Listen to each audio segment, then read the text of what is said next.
Para las etapas de un sistema electrónico, pues vamos a pasar estas fases.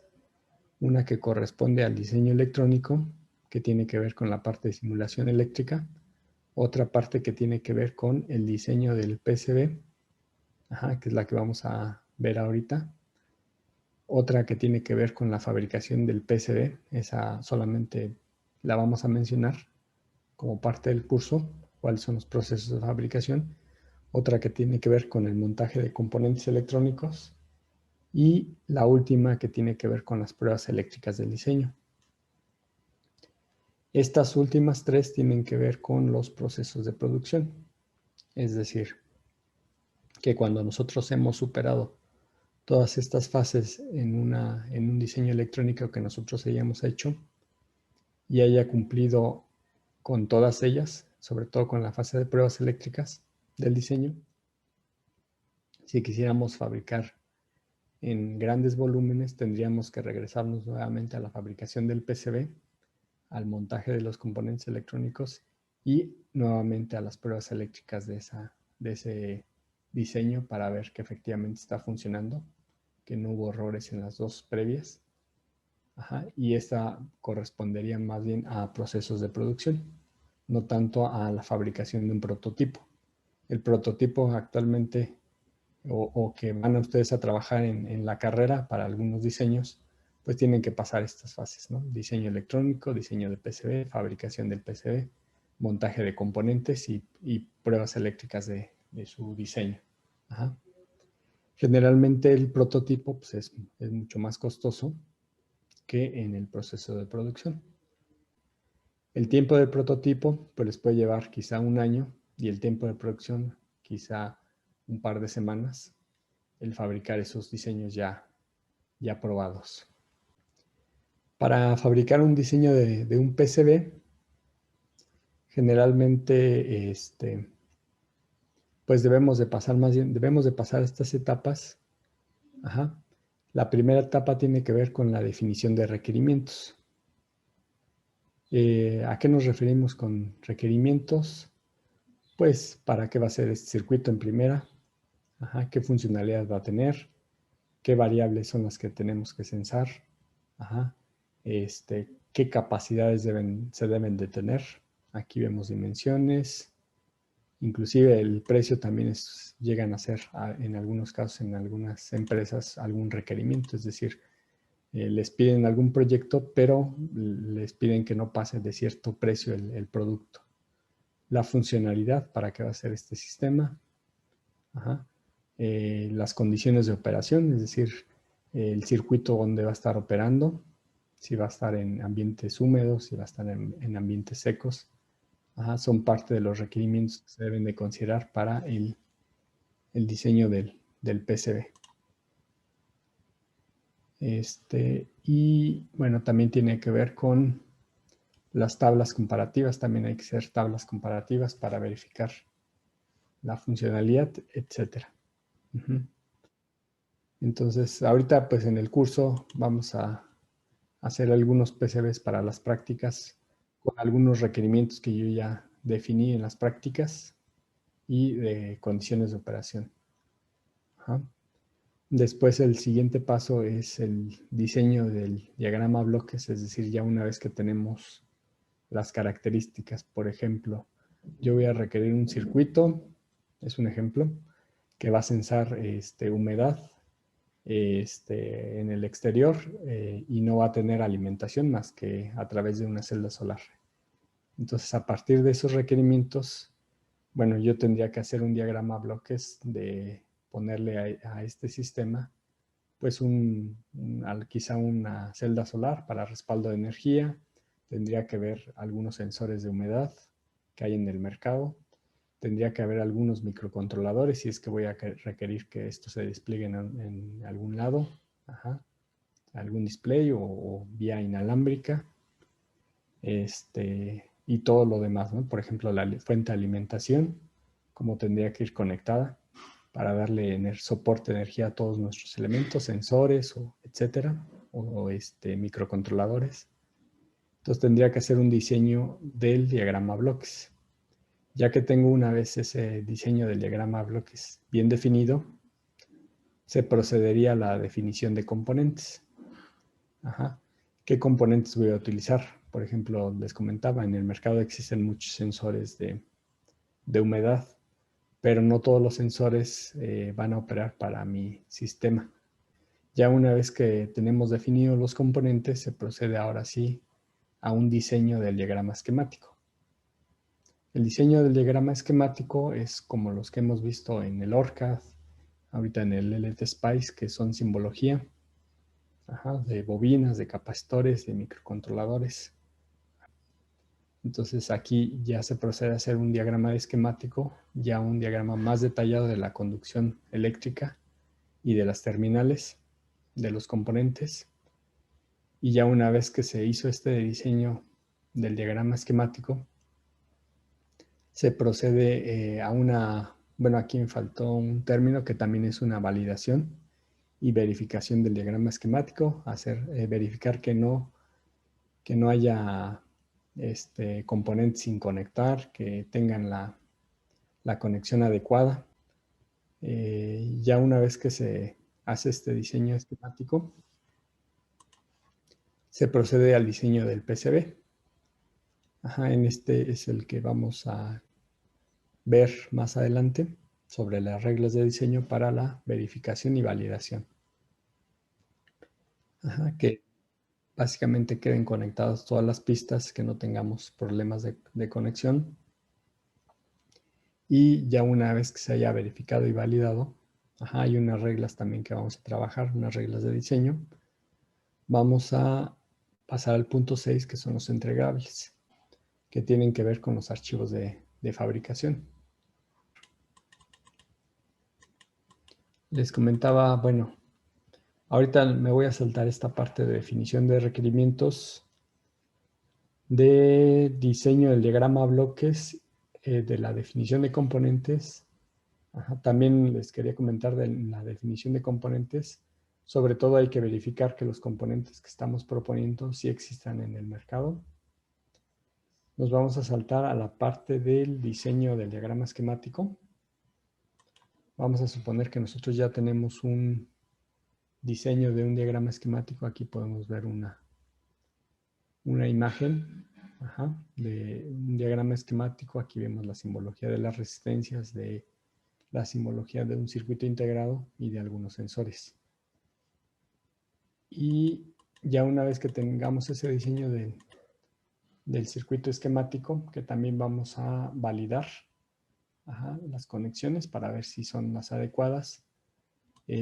Vamos a hablar un poco ahorita sobre lo que es el PCB.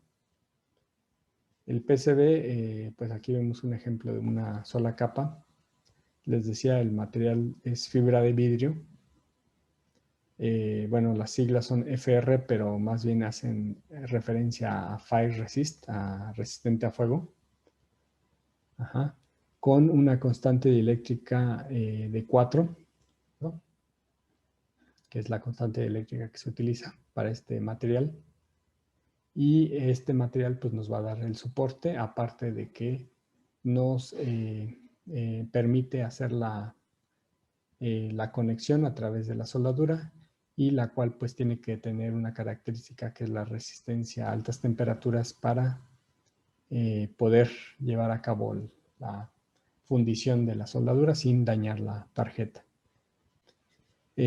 Así les comentaba, del lado de los componentes es el component side, también conocido como capa de top, y del otro lado donde se soldan, también tiene el nombre de bottom side o bottom layer. Dentro de las características que vamos a ver de un PCB, si volteáramos esta tarjeta, veríamos estos elementos. Para tecnología True Hole vamos a ver que hay perforaciones, o en inglés serían drills. También veríamos lo que son los pads, que son las terminales de conexión, donde se va a aplicar la soldadura. Veríamos las pistas o tracks, pistas de cobre, en donde pues vamos a ver otra tonalidad de color verde. El cobre pues en general pues tiene otro color diferente al color verde, pero al utilizar la máscara antisoldante, que generalmente viene en tonalidad verde, o hay otros tipos de colores también actualmente en el mercado, nos permite o nos ayuda a evitar que la soldadura se desplace más allá de la máscara antisoldante. Cuando no llevaba la máscara antisoldante y soldábamos en el pad, en la terminal de conexión, la soldadura pues tendía a correrse en toda la pista de cobre. Entonces, para evitar que haya esa difusión o corrimiento de la soldadura, por eso se creó lo que es la máscara antisoldante, para evitar que esto se corra más allá de ese punto. Por lo tanto, una de las características de la máscara antisoldante es la resistencia a las altas temperaturas.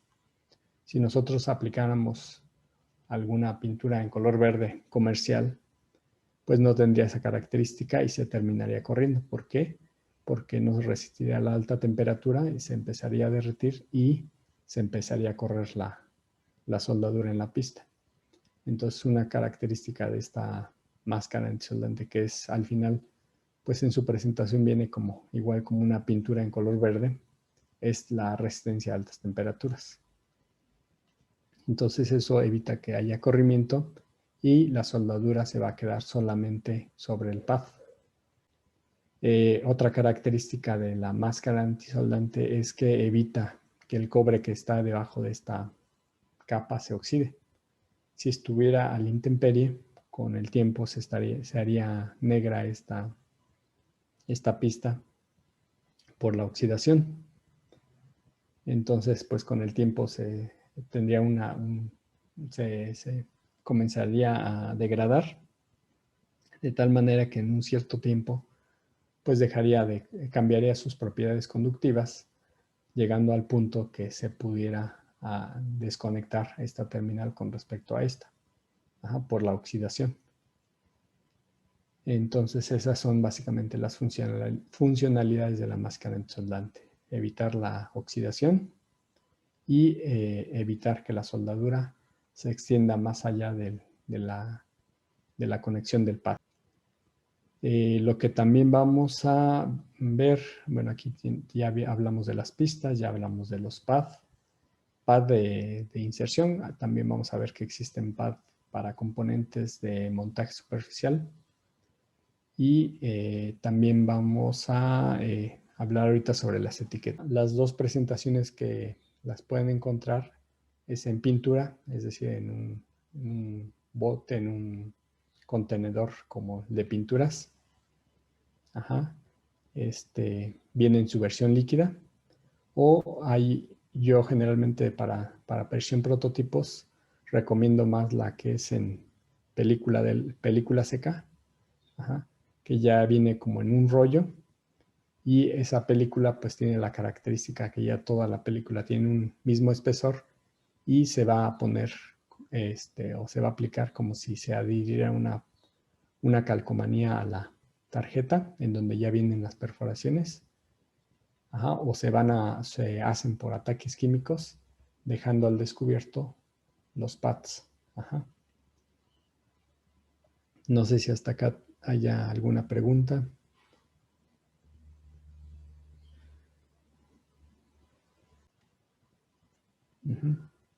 La funcionalidad para todas las máscaras de diferentes colores pues es la misma, es evitar que haya oxidación, y la otra que es evitar que la soldadura se corra más allá de lo que tenemos como pad, a través de la pista, evitar que en la pista haya conexión. Aparte de que si ustedes colocan aquí una punta para verificar conducción, también la funcionalidad que tiene la máscara antisoldante es aislamiento. Ustedes no pueden conectar aquí un cable porque no les va a dar una conducción, perdón, de electricidad. Entonces permite aislar a través de la máscara antisoldante. El otro término que me faltaba mencionarles son las etiquetas, conocidas como seal screen. Las etiquetas también son importantes que lleve nuestra tarjeta para verificar o saber qué elementos se van a colocar en la PCB. Cuando no lleva estas etiquetas, inclusive, bueno, aquí vemos solamente la de R1, pero también definen el espacio del componente. Nos permiten identificar fácilmente el espacio del componente.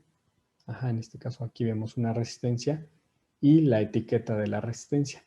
En algunos casos también llegan a poner el valor de la resistencia para facilitar el ensamble de las tarjetas.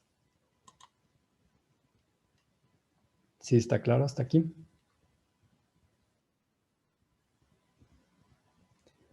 Actualmente, ¿por qué han salido otros colores? Por ejemplo, en lámparas LEDs tiene mayor reflectividad el color blanco. Es por eso que en algunas PCBs se han hecho en color blanco, precisamente para reflejar más la luz. Entonces, actualmente pues ya tienen mucho más funcionalidades el color, y en algunos otros casos pues sigue siendo cuestión estética. Algunas empresas que manejan color rojo, por ejemplo Texas Instruments, notarán que sus PCBs de sus prototipos vienen en color rojo, pero es más por cuestión de marketing. Estas son las que se ven físicamente, así veríamos el PCB, pero a través del software, como lo veríamos, sería así. Aquí podemos ver el diseño del PCB a través del software. Este es un ejemplo de un PCB. Déjenme aquí rayar en este. Ok. Por ejemplo, aquí los pads de conexión vendrían en color verde. Aquí vemos uno. Aquí vemos los pads en color verde del circuito integrado. Aunque aquí pues, vemos en color azul lo que sería la máscara antisoldante, pero es por cuestión del software de diseño. La capa de seal screen, pues aquí los vemos en color blanco. Aquí vemos las letras, las indicaciones de las terminales, la indicación de los componentes, el espacio que cubren. Estos vendrían en la capa seal screen. Les decía, para facilitar la colocación de los componentes. Cuando no lo llevan es muy complicado saber dónde va el componente, entonces les recomiendo que siempre en los diseños trabajen las capas seal screen. Inclusive si se pueden poner valores o etiquetas de qué componentes son, eso ayuda mucho en el ensamble. Entonces tenemos pad, seal screen, pistas de cobre, pues aquí podemos ver las pistas de cobre, que son estas que aquí vemos. Y las perforaciones o drills serían las que van dentro de estos puntos verdes o de estas conexiones de donde vemos aquí, les decía, los pads generalmente van en el centro. Aquí podemos ver las perforaciones que tienen un menor diámetro al del pad. Aquí vemos un pad en color verde y el centro sería la perforación. También existen otras perforaciones que no necesariamente tienen la conexión. Por ejemplo, aquí esta que vemos aquí.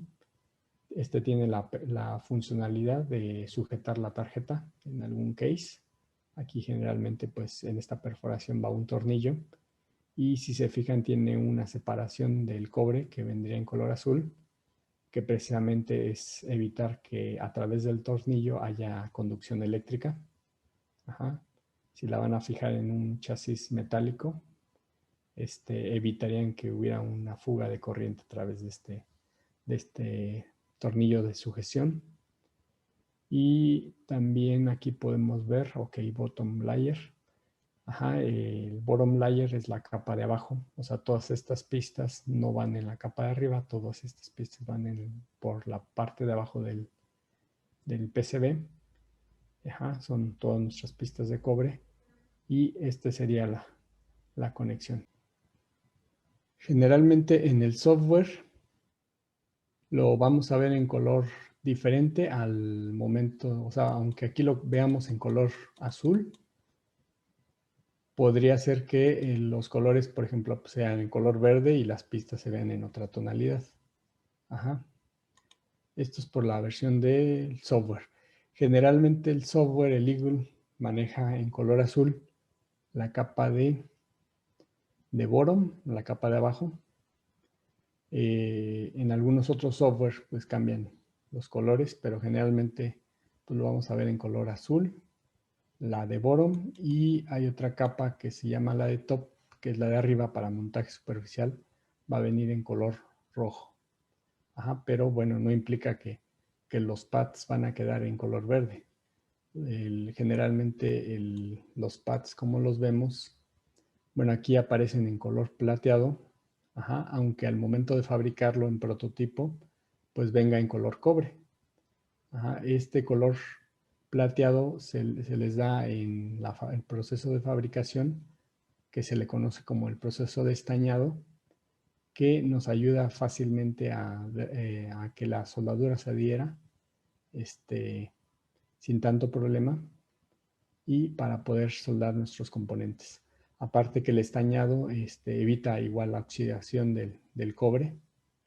Entonces es por eso que lo vamos a ver en color plateado nuestros circuitos.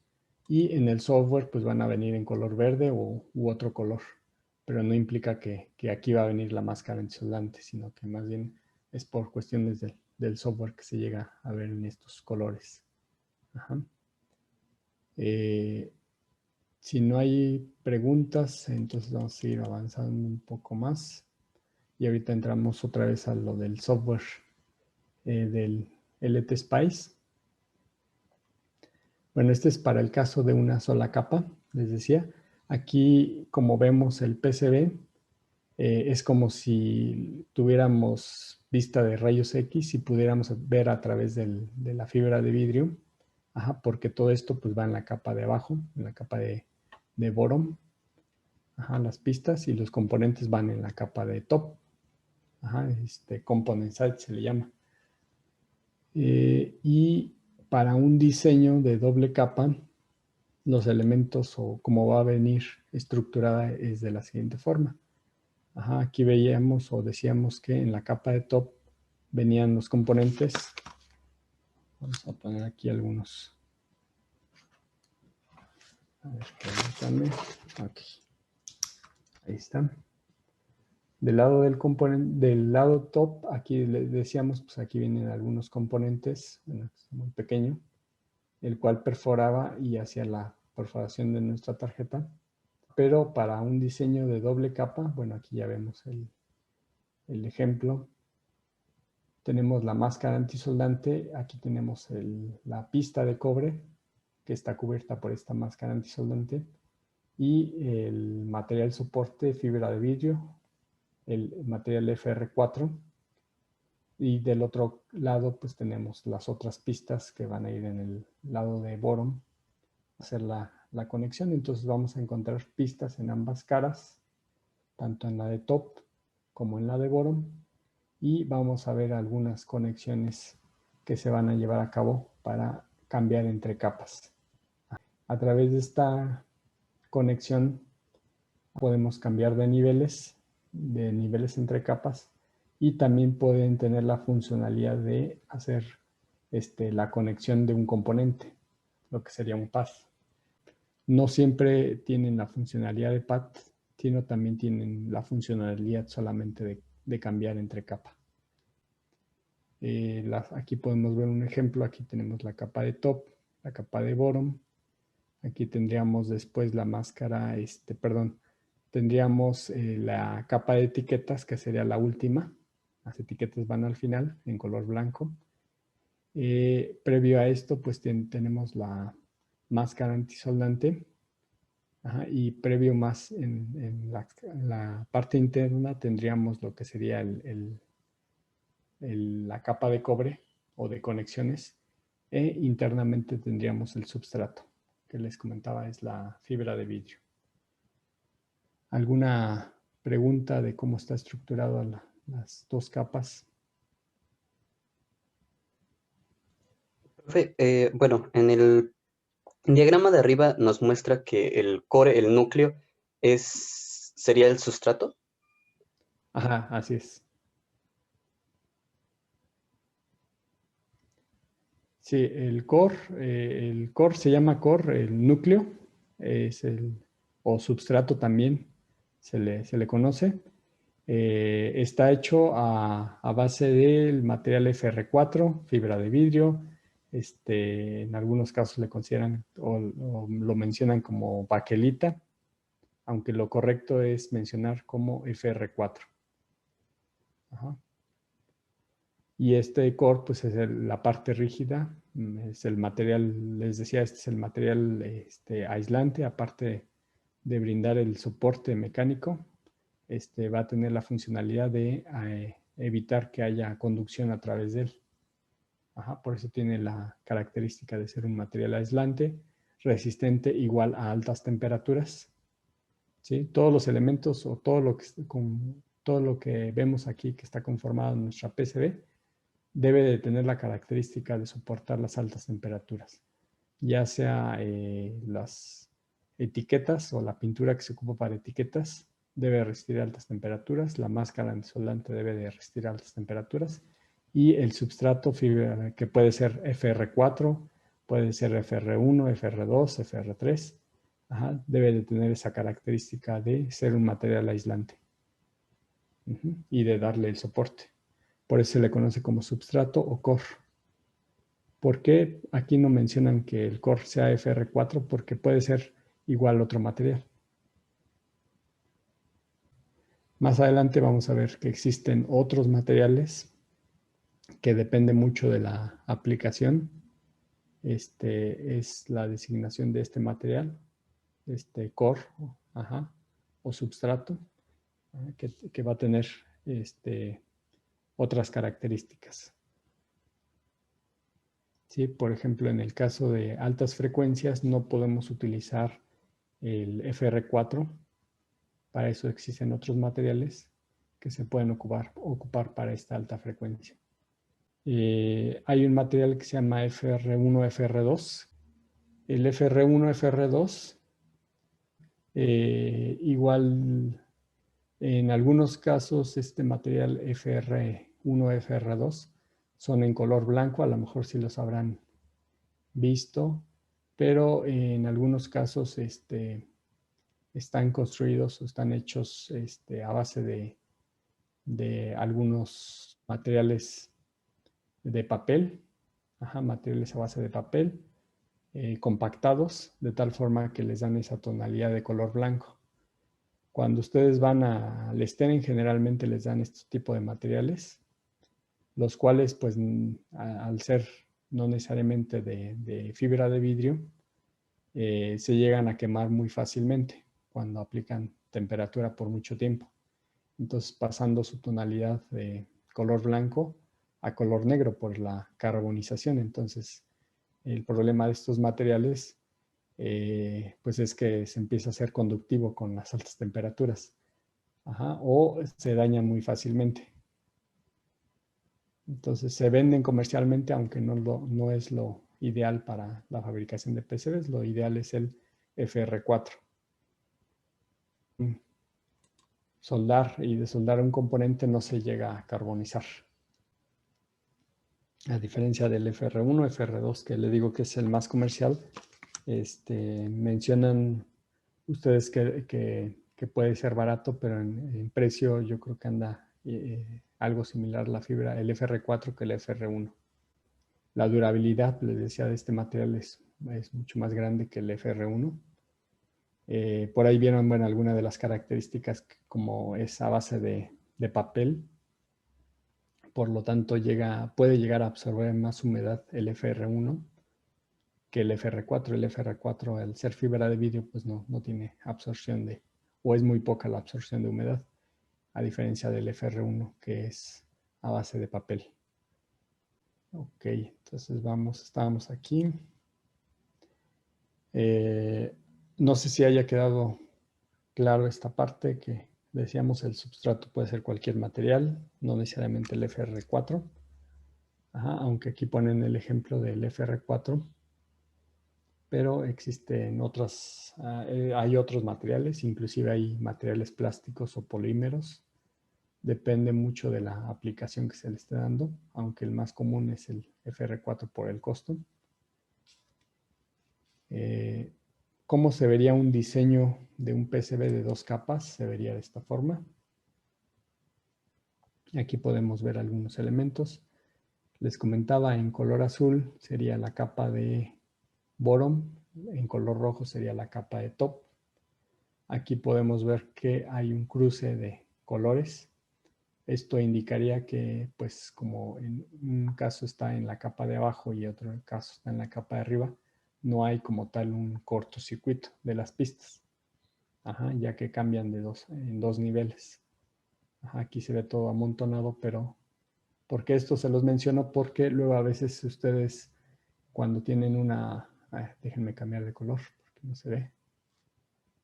Cuando ustedes tienen una pista, déjenme ver aquí en color rojo. Por ejemplo, no se ve, aquí está. Cuando ustedes tienen una pista, por ejemplo, de aquí a acá, una conexión, esto indicaría que hay una conexión por la capa de top y quieren hacer una conexión en la capa de bottom. Por ejemplo, hay aquí una conexión y hay una conexión aquí. Generalmente lo que hacen es hacer esto. Ajá, rodear a esta parte. Pero no tendría ningún problema si, si lo hicieran así. Ajá, porque no hay cruce entre capas. Entonces, esto sí lo he visto mucho en sus prácticas que rodean, a pesar de que está en la otra capa, que hacen un totalmente, bueno, rodean toda esta pista, pero lo que ocasionan es que les mencionaba que al tener pistas largas, pues aumentan la resistividad y evitan o hacen el efecto antena, produciendo que haya más ruido en su pista de cobre. Ajá. Entonces, pues eso se lo menciono porque, bueno, ahorita les comentaba que no hay problema de cortocircuito porque ya se manejan en 2 capas diferentes. De las capas que podemos ver, bueno, está la de top en color azul. Ajá. Déjenme pintar aquí. La de top. Está la de bottom, ajá, que es el que viene en color azul. Está la de seal screen, que correspondería a las etiquetas. Aquí aparece ahorita en color amarillo, pero también puede venir al momento de hacer la impresión, generalmente viene en color blanco. Los pads, que aquí, bueno, se mezclan con lo que teníamos en color rojo, pero aquí están indicados, son pads de montaje superficial. Ajá. Están las perforaciones, aquí vemos tanto estas que son para sujeción, como las que van en estos componentes que se necesita conectar en ambas capas. Y también tenemos, bueno, aquí faltó un elemento, déjenme ver aquí, drills, seal screen, top. Ok, tiene que ver con la dimensión de la tarjeta. Generalmente esta tarjeta puede estar contenida en una PCB, en una tarjeta mucho más grande, y lo que se hace es fraccionarla, entonces para eso se hacen cortes. Es decir, una tarjeta de un circuito impreso puede medir, por ejemplo, no sé, voy a poner así 1 metro por 1 metro, y nuestra tarjeta está en este espacio. Ajá. Cuando mandamos a fabricar 10 piezas o más, pues todas estas van a venir distribuidas en este espacio de 1 metro, y al final pues requerimos estas características de dimensión, la cual me va a decir, bueno, es que esta tarjeta mide tanto por tanto de alto como de bajo, o tiene una forma circular. Entonces tenemos que indicar qué dimensiones tiene o qué contorno tiene. Para eso también se tiene que definir en los archivos la dimensión del PCB.